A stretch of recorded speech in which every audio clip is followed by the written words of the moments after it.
Sino ka? Sandali. Kilala ako ni Mr. Limoko. Kilala? Ba't di ka dumiretso sa party? Tell me the truth.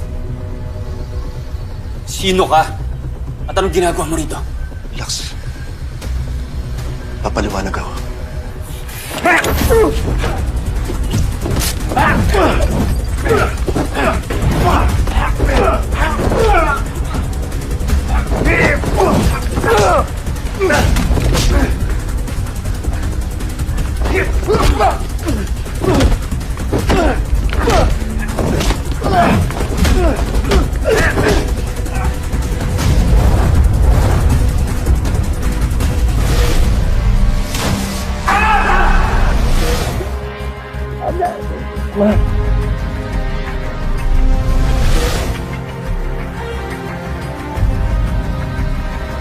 Tama na.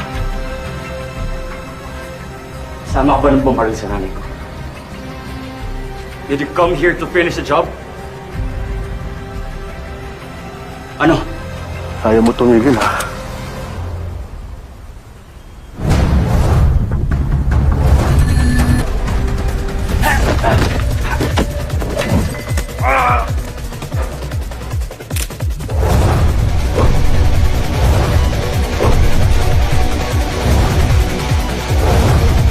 Matias!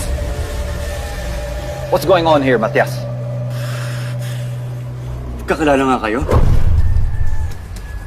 Paano?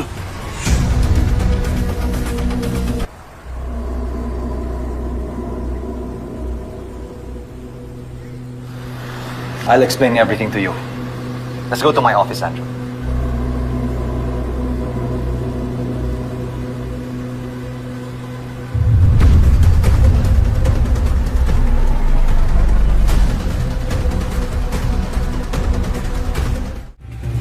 Business partner ko si Matias.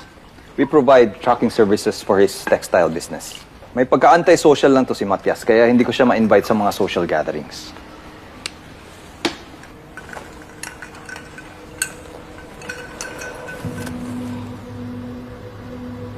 Pasensya ka na, Mr. Dizon. Hindi naman talaga kita babarilin. Tinatakot lang kita para tumigil ka na. Just call me Andrew. And I'm sorry rin kung pinaghinalaan kita. I'm just overprotective when it comes to my family. Especially after sa nangyari sa mom ko. I understand, Andrew. Pero wala ka nang ikakatakot now that you're under my protection. Wala nang mananakit sa kahit sino sa inyo.